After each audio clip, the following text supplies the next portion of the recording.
My name is Elijah Miles. I'm a 19-year-old kid from Baltimore City, and yeah, she said all that. So, all right. Carter G. Woodson, one of my favorites, the father of Black history. He wrote the book called The Miseducation of the Negro, and he said that Negroes do not need someone to guide them to what persons of another race have developed. They must be taught to think and develop something for themselves. All right, so I graduated from high school last year.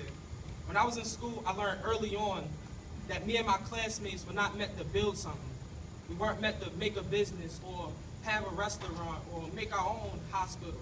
We weren't even meant to be ourselves. We were meant to build other people's dreams for them. And our dream was supposed to be simple and shallow. We were supposed to get a good job and make it out the hood. Or make it out the hood and get a good job. It wasn't supposed to be anything much bigger than that. And so I live in a poor community, and I was taught by mostly middle class, like liberal blacks and whites. And everything we did, anything we listened to, anything we enjoyed, anything that was unique to us and our culture was looked down upon as habits of ghetto people, as habits of the poor class. And so rap, slang, gold teeth, like the way we dress, the way we talk, all that stuff was bad to them. So they tried to pull all that out of us by any means necessary. So our dreams was crushed because they didn't expect us to get very far. Our culture was crushed because they didn't accept it and they didn't understand it. Our personalities were crushed and we were just crushed. But we learned very well how to make people feel comfortable around the poor black kids. We learned very well how to smile a lot and laugh and laugh at jokes that we didn't find funny, and how to cover up our opinions and our views because the people who are hiring us or the people who might hire us in the future might disagree with it. They would tell us that you're doing all this for the sake of success. You're doing all this bending and all this, you taking out your culture and you're going against everything for the sake of success. They would say, Elijah, if you want to get out the hood, you're going to have to stop dressing like this. Elijah, if you want to make it out the hood and be successful, you got to stop talking like this. Elijah, you got to stop being so authentic and telling people what you really think, because the world just don't accept that. Elijah, you got to play the game. That was their favorite line. I hated that line. Elijah, you're going to have to learn how to play the game. And they just love saying stuff like that. As if to make it in this world, you had to be fake. You had to be phony. You had to lie and be immoral. And, growing up and being educated this way, being taught that I'm supposed to be willing to sell out every part of myself and my opinions and my morals and my culture in exchange for financial security or money or a job in the future, it had a big effect on me. And so I always felt myself real nervous around people that I thought were successful.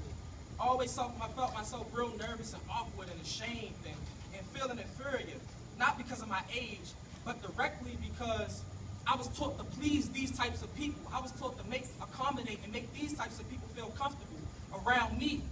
And because I didn't want to be one of those that they thought that they saw on TV, one of those gangsters, one of those thugs, and one of those things that they thought I was. So I would just try to cover it up.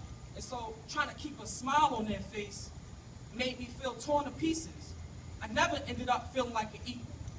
I never felt like an equal. I want y'all to get it. I never felt like a human being just like them.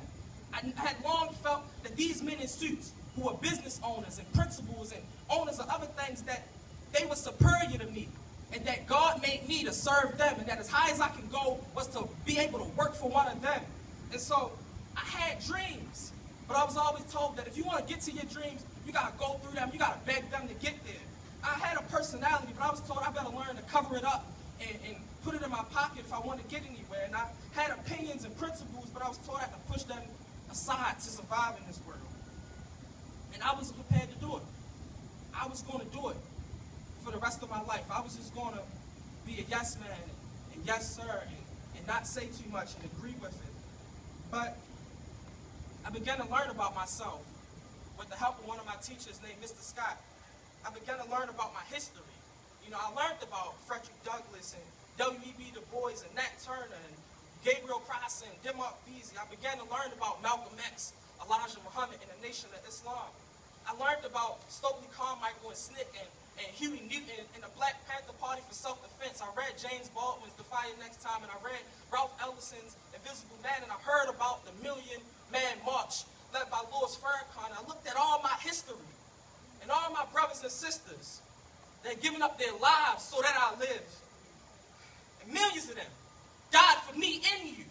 Some of them named and some of them unnamed. All for what, though?